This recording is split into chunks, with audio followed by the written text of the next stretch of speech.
everyone, welcome back to my channel and to a brand new video. I'm starting the day off with a lemon and ginger tea, and I've also got extra slices of lemon in there as well.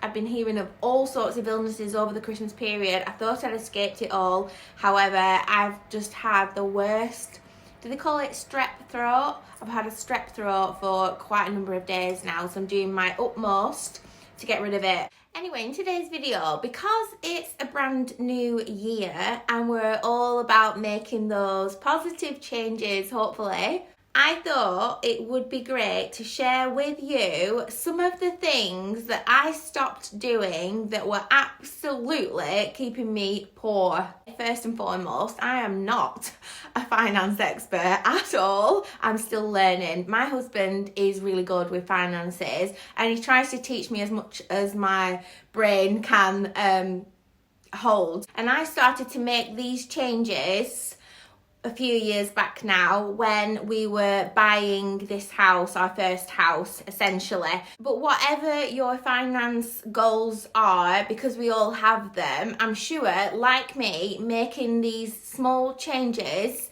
and changing your mindset will essentially change our lives. So cheers to that, my darlings, and let's jump straight into this video.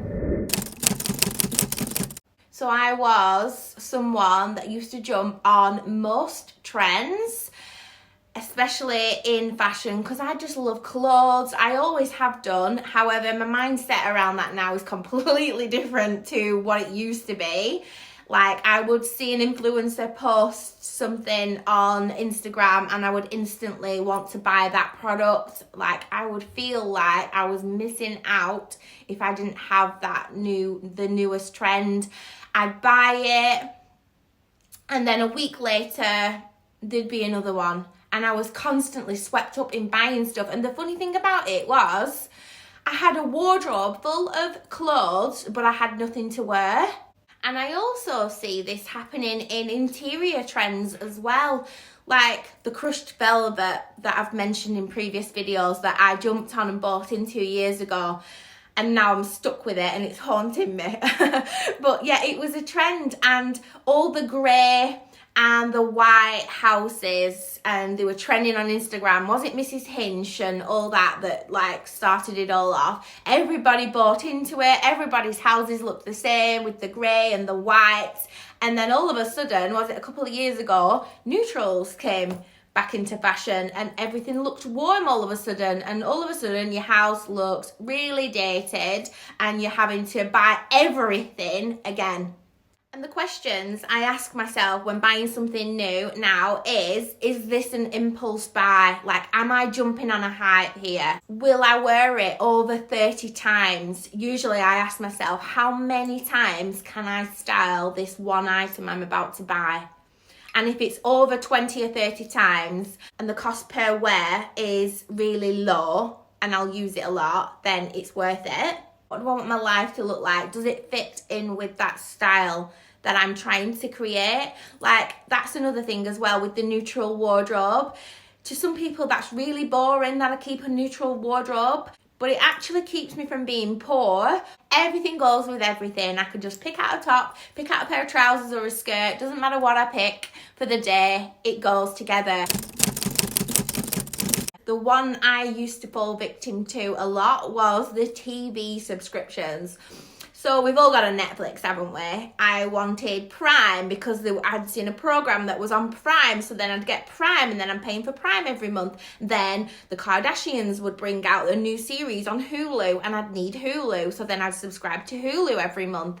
Disney Plus was another one. Every winter I want to snuggle down and watch Disney movies. I'm a massive Disney fan. So I would subscribe to Disney Plus, and before you know it, you're paying a lot of money to all these different TV like shows and subscription services, and I didn't really watch them that much, to be honest.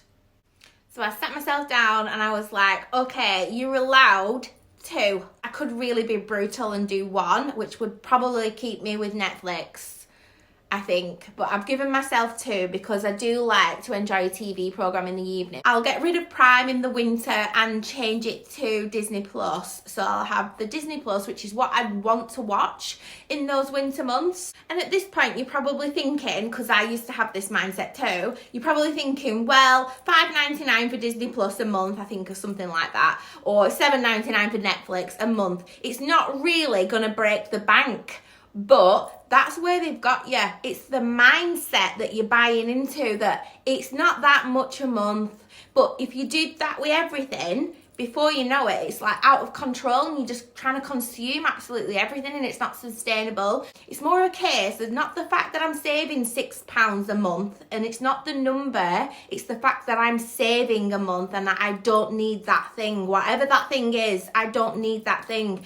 And you're adopting a new mindset.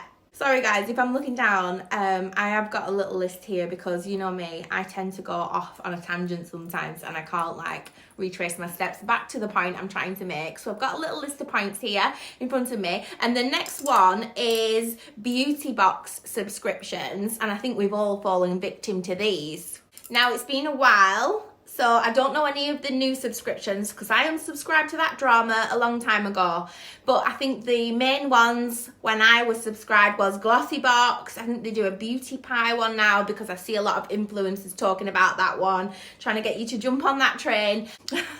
I think I was even subscribed to like a pajama one at one point. Absolutely ridiculous. Who needs a new pair of pajamas every single month? Now, yes, I did subscribe because I do love pajamas. We all do. But we don't need a new pair every month, do we? It's ridiculous.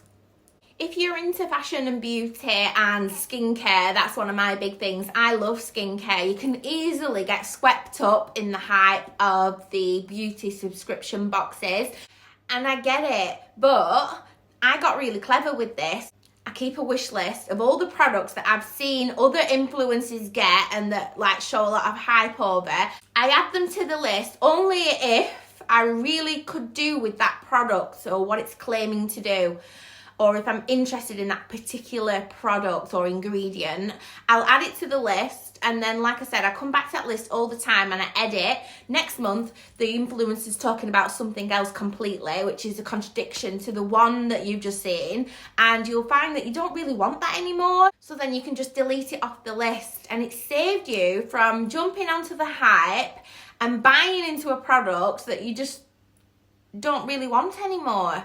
There are, however, some things on that list that's still there and I'm still interested in and that still get a lot of hype.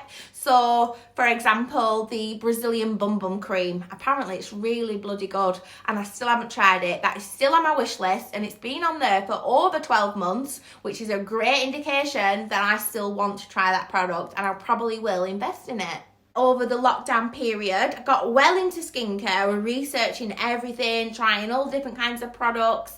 And before you knew it, I had this, you know, when you do all the skincare steps in your routine? I think my routine had like something, it had over 10 steps in my skincare routine at one point, and I just thought this is absolutely ridiculous. But during my research, I found this dermatologist. Like I said, I'm always trying to learn. And she said, you don't need 2 moisturisers. You don't need a moisturiser for your face and then a separate moisturiser for your eyes. If it's going to moisturise your face, then it's going to moisturise your eyes. You just need one. And off of the back of that, I dwindled down my skincare steps. Like, what do I really need from my skincare personally? So obviously I need a sunscreen, I need a moisturiser, I need a cleanser, and I need a serum. Now I'm getting older and that's all I use now. So what's that? 4 steps. At the end of the day, we need to remember it is a business. They're going to bring out loads of products and they're going to claim all sorts of things, and we just have to be really clever with it. Oh, also, while we're on the apps and subscriptions, I used to download a lot of apps on my mobile phone. Like, normally they were editing apps for Instagram, and I don't even buy into any of that stuff anymore. But once you think you've deleted them from your phone, you don't know that it might have been a subscription that you signed up to, and you don't know that because I didn't know that, unless I'm just really, really stupid. But through PayPal or your bank statements, just go through it with a fine tooth comb. And those little reoccurring tiny little things that keep cropping up that you think, what's that? Okay, we're only 90p. Not bothered about that 90p. Be bothered about that 90p. Get rid of them all. Cancel them all. Unsubscribe from that drama. And like I saw somewhere on the internet once, and it stuck with me. I can't remember who said it. Don't believe everything I read on the internet, but sometimes it resonates with me, sometimes it doesn't. And it did, it resonated with me. What did they say? They said if you start respecting your money, money starts to respect you in an energy sense. Do you know what I mean? Like, I'm aware this is a little bit cliche, but if you look after your money starts to look after you. It's so true. Call it cost a fortune because it bloody costs a fortune, doesn't it, to get a coffee while you're out. You order yourself a coffee, you think, oh yeah, I could do with a flat white with a shot of whatever, and then you get to the drive-thru and she's like, okay, that was £6, and you think, £6 for a coffee? Heck, I'm gonna have an heart attack. This coffee better make me fly to work. And let's not even mention Starbucks, because I feel like they are even worse when it comes to pricing. It's a good business, isn't it? You know, like if I was to open a business anytime soon, it would be a coffee shop because people buy the coffees. They love the coffees. I'm one of them as well. Like, there's no way I could give up my coffee in the morning. I need 2 cups of good stuff a day to get me going. You don't have to give up your coffee.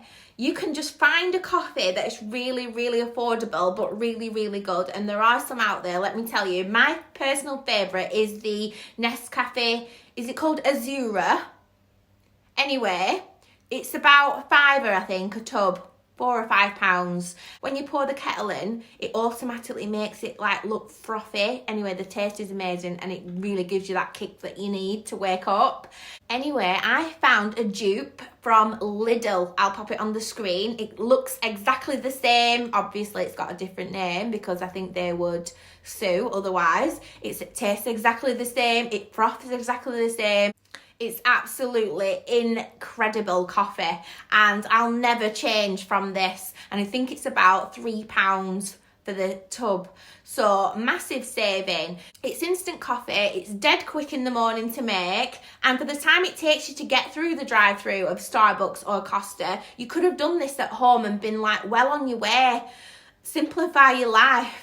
All you need to do is buy a Starbucks cup from Amazon. I'll pop one on the screen here. I'll pop it in the links down below in the description box as well. I use this all the time. Mine broke actually, but it was well used.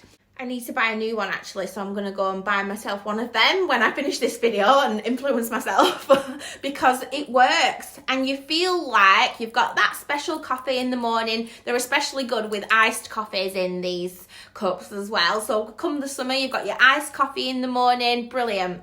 If you sit down, because obviously everybody's different, if you sit down and work out how much your coffee costs a day, how many of them you're buying in the day, in the week, in the year, you'll realise how much you're saving in a year. And it's like, oh my God, did I spend X amount of money on flipping coffee? Oh my God. It's like you could shake yourself sometimes, couldn't you? And just keep the Starbucks trip to a special treat kind of a thing. So if you're meeting up with a friend and you only meet up once a month, and you want to go to Starbucks and treat yourself. But like with me, I do give myself these treats. I'll usually want the newest seasonal drink, so like especially at Christmas time, whatever the new Christmas menu is, and I'll have a treat at Christmas time. But other than that, I don't miss Starbucks throughout the year on a general day-to-day basis, and I'm saving loads of money, so I feel really good about it. When you get there towards your financial goal, it feels bloody good, let me just tell you that. Anyway, I used to have my nails done at the salon every 3 weeks. I'd have an infill acrylic nails. And I also used to have the individual lash extensions as well. Can't remember what that cost. We're at about £35 every 2 weeks, 2 to 3 weeks, because you'd lose some and then you wouldn't have a full set, so you'd want to go back for an infill sooner.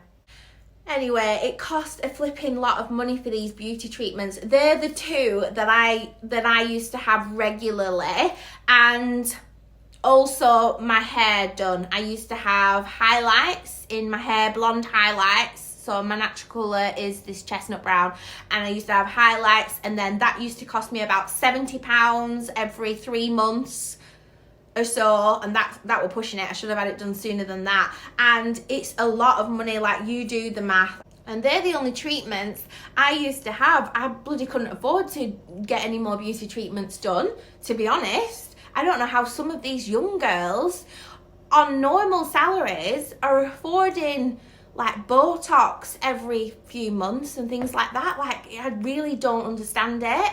But yeah, back to my point. We were sat down working out what we were spending our money on and where we could save, and inevitably this came up. So every 3 months I was having my hair done at the hairdressers, and then that was £70 a pop, and then it was the eyelashes and the nails. I think it were like 30 at least every 3 weeks. That's a lot of money. That's a lot of money you could be saving for whatever it is you're looking for. Anyway, I really struggled. I'm like, I can't give up my nails. My nails make me feel really feminine, and having my hair done, like I'm a really girly girl, it just makes me feel really good. Like, I think we all struggle to give up them kinds of things. Let me just tell you the story. So I did it slowly. I stopped having my eyelashes done first. So that was the first one I quit. I did really struggle at first, but I just got used to doing my makeup simply in a way where I didn't miss them anymore. Like, I'd tint my own lashes at home, I'd tint my own eyebrows at home, and I just got myself in a good beauty routine in that sense. Eventually, I just felt like, do you know what? I don't even miss having the eyelashes done. And if I was going anywhere, I'd get the little wispies and I'd do the little stick-on lashes, the little wispy lashes if I was going anywhere. And the great thing about them are you can pull them off at the end of the day and cleanse your eyes. Whereas the individual lashes, oh my God, thinking about it, they used to itch me so bad. My eyes used to be so itchy from having the individual lashes. I used to like go like this in my eyelid and just like try and give them a really good itch. And then once I saw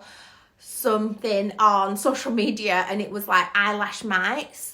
And it was like a really close-up microscopic picture of these like eyelash mites, and like I thought, do you know what, I'm never gonna have that done again. It really put me off.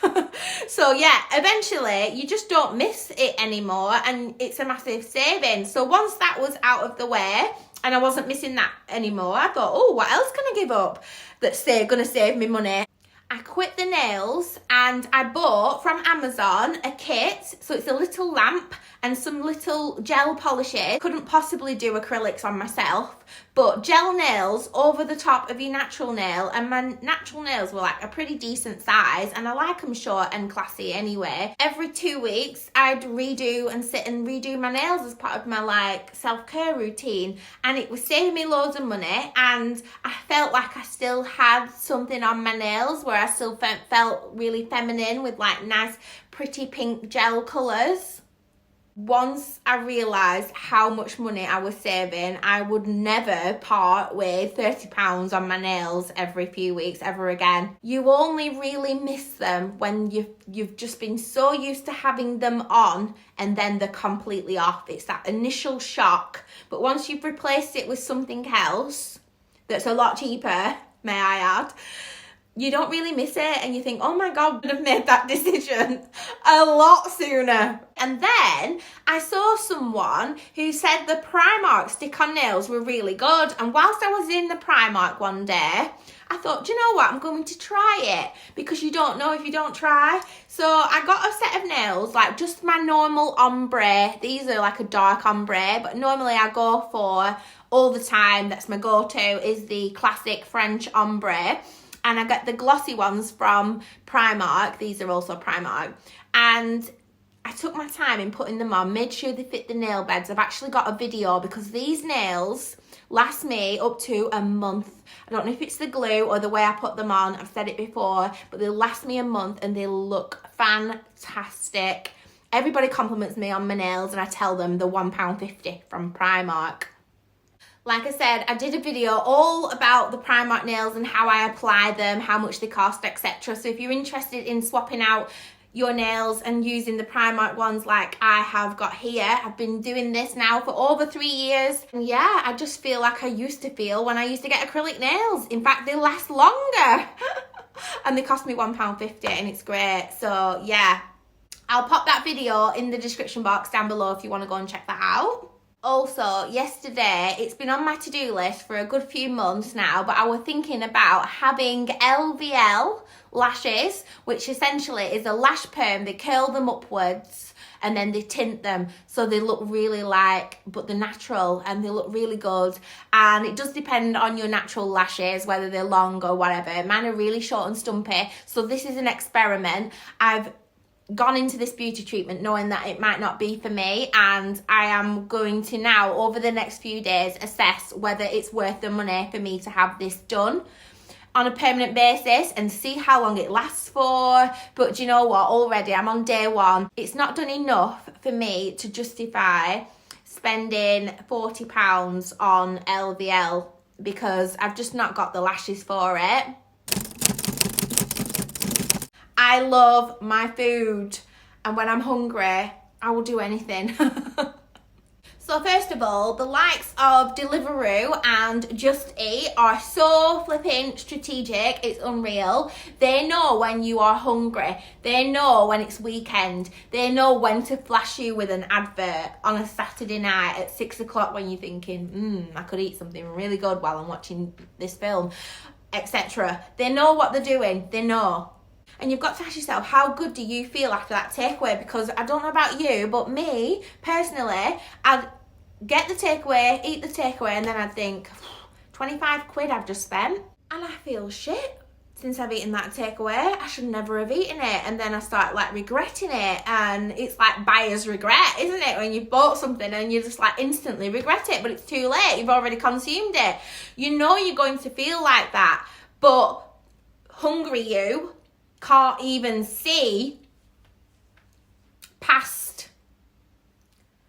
the did somebody say just eat. We're gonna have to be cleverer. It's worse as well when you've got an empty fridge or when you've got nothing in the fridge. Even sometimes, because I used to do this as well, you'll go shopping and on shopping day you've just filled your flipping fridge with all the food that you've just bought and you go, what shall we have tonight? Oh, I'm overwhelmed, don't know what I'm gonna have tonight, let's get a takeaway.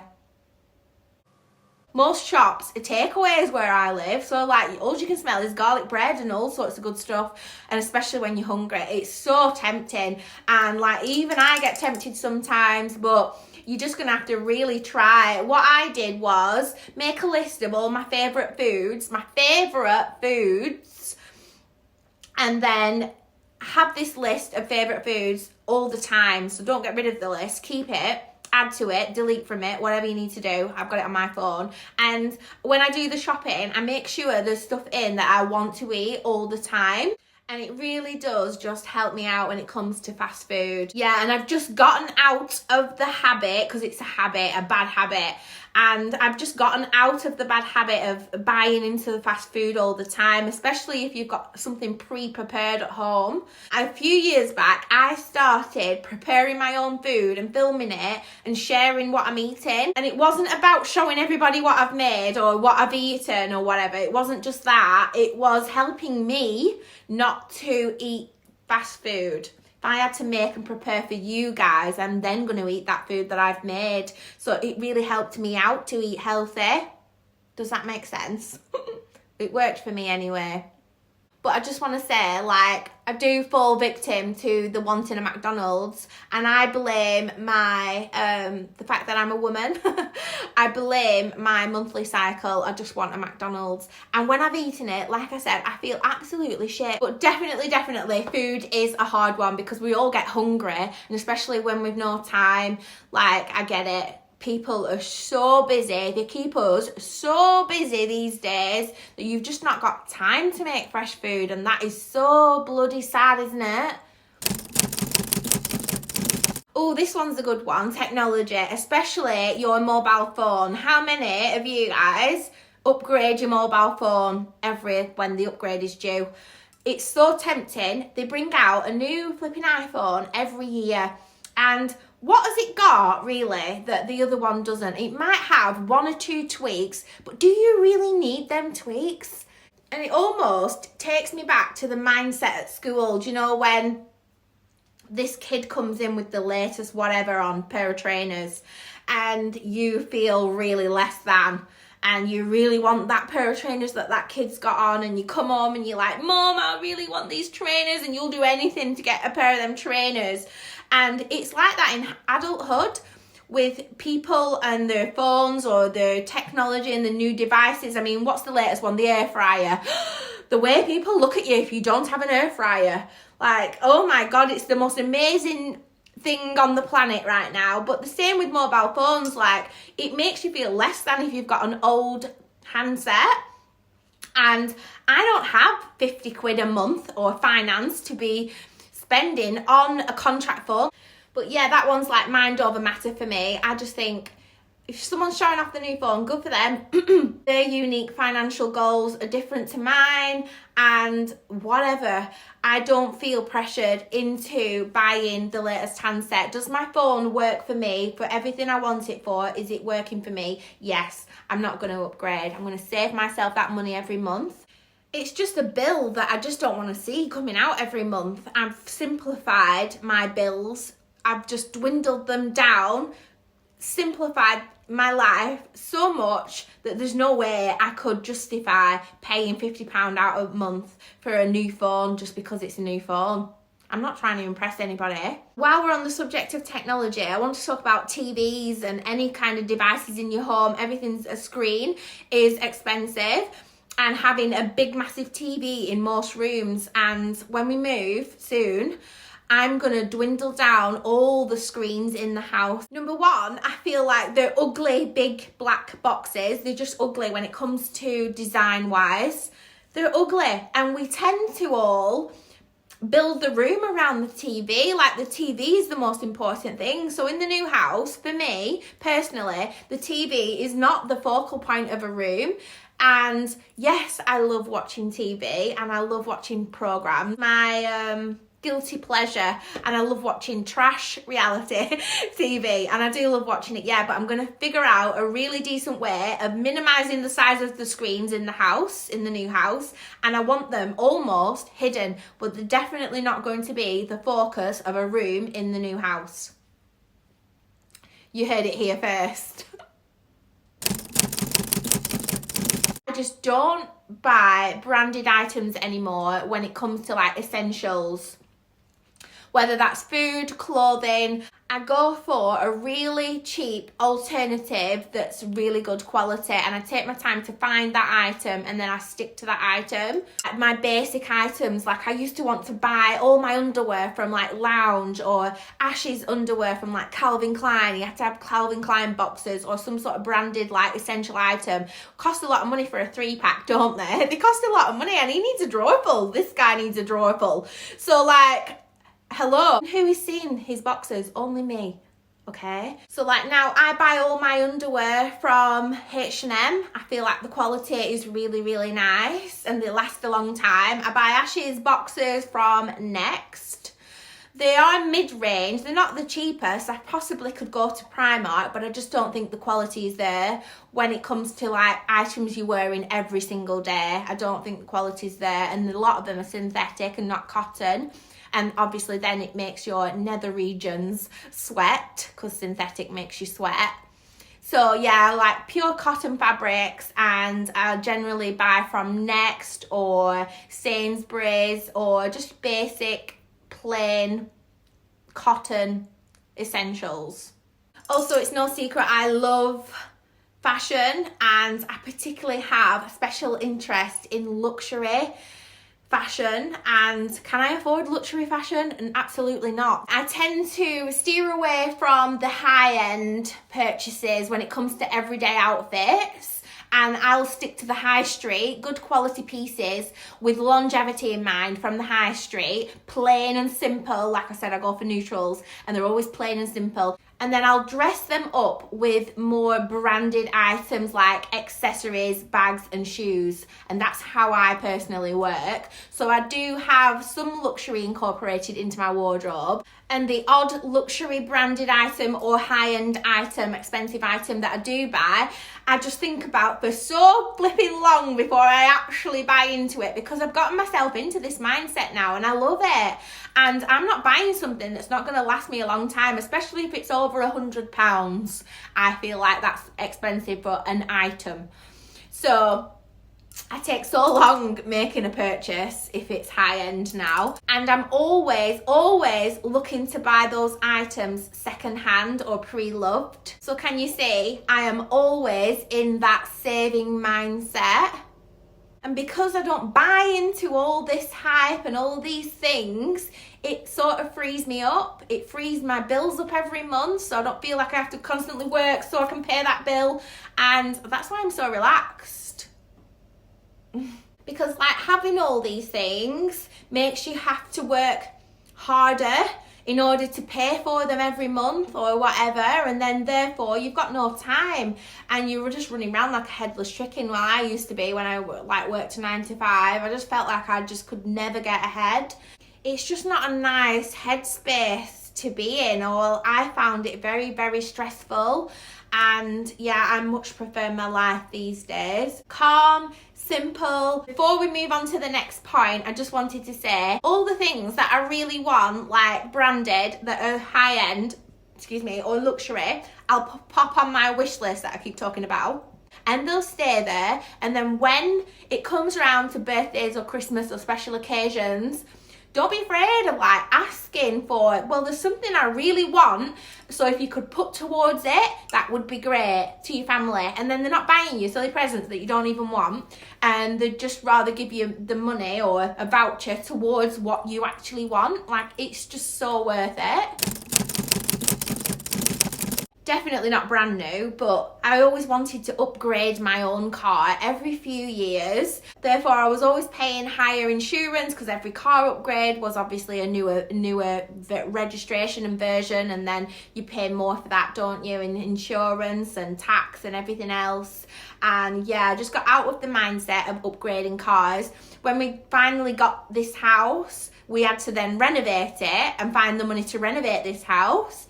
So the car kind of like sat on the back burner. My focus had shifted onto my financial goal at the time, which was this house renovation and investment. And that's when I realised good debt and bad debt. So every time I was taking car finance out to get a new car, like that car is depreciating in value as soon as you've got it. Whereas the money I would have been paying for a new car finance if I had got a new car, I'm now putting into doing this house up, which has made us a lot of money. Therefore, the money was better invested into the house than it was into the car. Do you understand?